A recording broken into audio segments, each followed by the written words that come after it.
The racism from people of color is very underrated. I think we don't talk about that enough, and it needs to be studied. Yesterday, I was at Stonecrest Mall, and this encounter was insane. Me and my friend walked into this store. This store was one of those cheap, edgy stores that you go to for like fast fashion, nightlife clothes. We start browsing around. We see this blue dress, cute, we pick it up, great. You know, like when you're in those stores, there's clothing at the top and then there's clothing underneath. Like at your walking level, you can pick those up. And then you have clothes at the top that's a little bit higher that you have to kind of reach for with one of those sticks. We see this really cute white dress. There's a woman that comes, she comes around us. She was a little bit rude to one of the other customers. She didn't say, excuse me. She was like, move, I need to put this here. Despite seeing that, we were like, okay, but we asked her anyway. We said, hey, excuse me, we really think that white dress up there is super cute. Can you take it down for us so we can try it on? I personally asked for a medium and a large. My friend was like, yeah, like kind of reiterating. The woman says yes. She gets the stick to go take the dress down. Here's what the two dresses look like. She gets the stick. She points to the dress and was like, you want to try this on? We're like, yes. She moves the stick to the black dress and is like, try this. Do you want to try this one on instead? At this point, I think I'm having a stroke because I know I told her the white dress. And we're like, no, like we want to try on the white one. My friend reiterated a medium and a large, please, for the white one. The owner is like, you can't try on the white one. Me and my friend are confused because like at this point, you've now reached for this stick. You're getting ready to take it down. So my friend was like, why? Why can't we try on the white one? She gives us this look like, come on now, like, you know why you can't try on the white one. So me and her kind of look at each other like, She continues to talk and she's like, you can't try on the white one because your skin is dirty. She's like, she keeps reiterating, no, you can't try on the white one. You know your skin is dirty. It'll mess up the product. It'll mess up the product. Oh, you know you're dirty. You're dirty. Black skin is dirty. You can't try on the dress. And my friend reiterated to her, so we can't try on the dress because our skin is dirty. She said, yeah. Now, I would like to note after, listening to and hearing this video, I would like to know throughout my platform over the years, I've tried to reinforce to the Black American community that you really don't have any allies. In one way or another, people out there who don't look like you will let you know where they stand, how they feel about you, and how specifically they view you as who it is that you are. And I know that I can't say as an individual, I can't say as a human being, I can't say as an entity, because we all know in reality, all of these groups out here do not view Black Americans in a positive light. Now, within saying that, a lot of these folks will come through and they'll be like, oh, well, look at, what you guys do. Look at the media. Look at this. Look at that. It's like, okay, cool, great. Somebody who can control and, make a narrative on a whim is putting something out there specifically negative to market towards everybody because everybody would rather believe a negative image, right? Or imagery or branding versus anything positive about Black Americans. And we all know this to be true. A lot of people don't want to acknowledge this. They don't want to be honest specifically about this, but the truth is the truth. When it deals with Black Americans, negativity sells and positivity pretty much doesn't exist in everybody else's eyes. No matter what platforms, no matter what videos or anything of the nature that I myself have and can bring up, people will still go to a factory default setting of a negative branding. Oh, I've seen this other video and I've heard these other negative things and Black people have said this and other people have had their negative. So again, people would rather believe the negative as the truth and it being the only thing dealing with Black Americans versus anything else. So that then goes into the video where the woman later explained the attitude of the individual and the fact that when they wanted to try on the white dress and then the lady moved to the black dress, but they reinstated that they wanted the white dress, that she said, you can't try because your skin is dirty. Where did you get that from? How did you come to the conclusion that the two Black women that are there are dirty, that they don't bathe? Oh, that's right. That's right. The main racist stereotype that has always been stated, which is the reason why Black people are black or so dark, is because they're dirty, because they don't bathe. That's crazy. That's diabolical when there's, fields of TikTok videos, which I've covered myself and put into compilation videos of other nationalities, right? True Americans deciding that they want to go online and tell their story, especially during the pandemic, about how it is that they bathe. They have weekly baths with their family.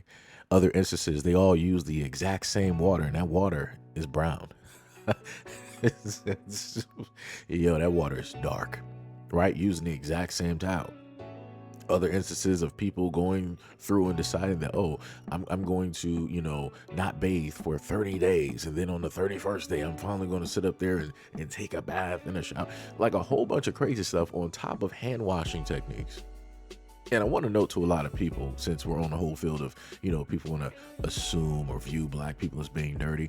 When the United States had to come out during the pandemic and tell people that, yo, you need to start washing your hands because, we're testing stuff and we're finding fecal material and all this other, they weren't talking to black Americans.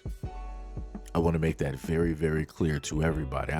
Irregardless on how you think about black people, they were not telling America that black Americans, you need to wash your hands. They generalized it because they were going for the main general population, the main majority directly out there. And again, it's not black Americans. They were talking to themselves. That's specifically what they tend to and what they like to do. That's how they like to have a quiet secret in the open. So again, it's very interesting to me that you have people out here, and as she stated before, this was a person of color that decided that they wanted to say these things to black women while being in Georgia, mind you. Diabolical work. Being in Georgia. More than likely being in a black area, right? Or in and around a black area. And you decide that this is how you want to talk to black customers. Wow. It's crazy work. And for me, as a content creator and being a black man in America, I have always stated the fact that, black women, y'all gotta be very mindful where it is that you spend your money, because a lot of these folks, even if you have the money, let's say like Oprah, they still don't respect you. They still don't acknowledge you. They still don't want your money. They really don't even want you there. You are a bother. You are a nuisance directly to them. But for some odd reason, no matter how many videos, no matter how many, other examples and videos that have been brought to people's attentions over the years, especially dealing with the Asians, when it deals with the nail salons, when it deals with the beauty supply stores and many other things, you still have black women that will opt to see a video of one of their sisters getting treated a certain type of way and be like, you know what? Whatever happened to her, basically playing Russian roulette. It's like, well, that's bad. It happened to her, but I'm different, so it's not going to happen to me. I'm going to sit up there and take a shot and see what happens. Because just because it happened to her doesn't mean that that same experience is going to happen to me. And this is how a lot of these stores are still in power. This is how they still have businesses.